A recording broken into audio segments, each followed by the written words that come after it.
Today I'm going to be showing you so many cards using the Enchanted Evergreen's new collection from It's Just Paper from myself. And I am going to show you all of these quickly so you can see so many cards in just a few minutes. So you kind of get an idea of what you can create with them. All right, let's hop to it. I wonder how many card making tips I can share in one video. Let's start with number one. So one thing I like to do when it comes to layering stamps is I will cut a larger sheet of paper and I will then rotate it as I'm stamping each time. This saves me a lot of time when lining up, and this way I can create multiple flowers easily in one sitting.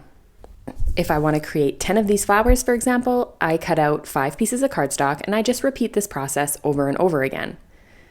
I will end up with 10 flowers in the end, and I'll save myself a ton of time rather than lining up the stamp each time 10 times for each layer. Next up, to cut the perfect die, I like to cut out a frame. So I cut this poinsettia here out of a white piece of cardstock and cut a little slit down the side. This allows me to line up my window frame here, and I am able to line up my die perfectly every time because without those things, I'm hopeless. If you want to avoid masking leaves, die cutting the flowers out first is helpful. Trace with your pencil along your cardstock where the outline will be so that you can cleverly line up your leaves and overlap them, and the overlap is then covered by your flower. This is one of the ways that I save a lot of time rather than having to cut out a mask, although it does make it a little bit more dimensional and less one layer, but both ways are perfect. When it comes to adding your sequins or jewels, add them in odd numbers and you'll always get a look that looks really, really great. When it comes to lining up anything, you can use your grid lines on a glass mat or on your regular cutting mat to help you line up straight lines every time without getting out a ruler. You can see that I'm creating strips, but don't forget that strips and masking isn't just for ink blending. Grab your Versamark ink and ink it up using a blending tool or through a stencil, and then add some embossing powder on top to give yourself an extra little surprise at the end. You can get great metallic looks. And don't forget, when you're stamping, this could be also a really cool look because when you do the heat resist, then you'll also make a part of your image disappear and make it look like you stamped first rather than last. Now this is one of those do as I say, not as I do, because I'm not particularly showing it in the video. But if you're ever trying to line things up with even spacing, grab an odd number of objects. In this case, I'm using 5. Glue the center one down first, then the far left and the far right so you have even spacing against the edge of your card, and then add the ones in the center. Next up here, don't forget that any of your die cuts could be used as a 3D die cut. I prefer to use ones that are relatively symmetrical in the end, but this works really well and it's one of my favorite things to do with Christmas trees. And that is to fold them in the center and then layer them on top of each other. You can get lots of fun layers underneath. It gives the card tons of dimension, and not only that, but it adds a little peak of color underneath and a little surprise for the recipient. Don't forget though that after that first Christmas tree that you initially glue, only glue the other Christmas trees in the very center so you can pop up the little pine needles here or the leaves of the tree. All right, let's get on to our next tip here. Next up is all about paper strips. What do you do with all of them? One of the things that I prefer to do is work with paper strips that come from the same paper pack. This way I know that all the colors are going to coordinate without putting much thought into it. I'll go ahead and cut in 2 or 3 of each strip, and then I will create something like this, where I create a window with a die cut, and I will add in a whole bunch of strips here and cover the die cut. It doesn't, at the end of the day, use up a ton of pattern paper, but it's a good way to use up all of those little scraps. Don't forget that these cards easily make shaker cards as well. Add acetate instead of the pattern paper here, and then add all your paper strips onto another piece of a cardstock. That way you can create your card panel, your strips, the embellishments on top, all the sequins and jewels, and then you have this as the window.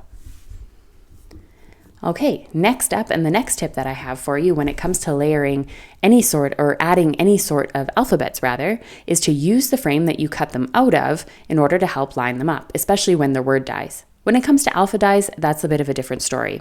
I have a video on that as well that I'll link to at the very end of this video if you need help lining up your alpha dies. No more uneven spacing, you have everything perfectly there for you. Now stamps, might get a little boring. In the days now where it seems like everyone's more into layering stencils, dies, and that kind of thing, stamps seem to be a little on the wayside at the moment. Don't worry, I'm sure they'll make a comeback. But I do want to say that using your stamps in a little bit of a different way and learning how to stretch them can be super fun. Grab yourself a stamp that is larger, but that is also pretty easy to fussy cut, like this flower here. Add a whole bunch of embellishments around it using stamps and remove the mask. And now you have created a brand new stamp that looks like it was one stamp before. One thing I do prefer when it comes to this though is that I use the stamps from the same set, so all the line work is exactly the same. When it comes to coloring pencils, I also recommend using Gamsol. Gamsol is a way to move around the color a little bit and get everything a little smoother. Personally, I'm using Nina Solar white cardstock, which is not great at all for coloring pencils. The reason being is when you're using coloring pencils, you do want to add a little bit of tooth to the card, which means you want texture on your card because you want to build up the layers of your colored pencils. You're unable to do that with such smooth cardstock like I'm using. By using Gamsol, it's just like a little bit of an oil, I can move around the colors. All right, next up here, let's move into some ink blending techniques. I always tend to start off the card or on the tape and move in. This helps me avoid harsh lines every time.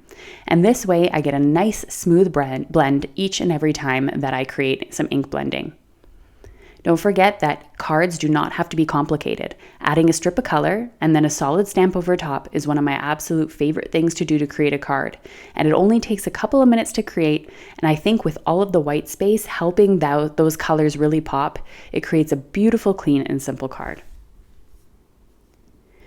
Next up is similar to the idea with the alphabet die. Use your cover dies and use them to place all of your embellishments inside. If you cut a die like this in several colors and work from it, you're also going to get several cards in the end. So you can fill in all of these pieces, but you can also use them in such different ways when it comes to creating cards with these types of dies. Instead of creating just a simple background, use some of them and create some embellishments. There are endless possibilities with dies like these, which is why I like to design them. Have you ever gone to hot foil one of these background dies, for example, and then the center just is a little lackluster and doesn't seem as strong as the outside? Well, that's pretty simple. The solution is add a little bit of a shim to your plate. So all you need to do is add a piece of cardstock when you're running it through your die cutting machine to make it a little more tight in the machine to push down harder on the die. Now I talked about Gamsol earlier when it comes to colored pencils. But did you know when you're coloring with red that you could use a brown colored pencil as a part of your blend to make a really, really dark red look?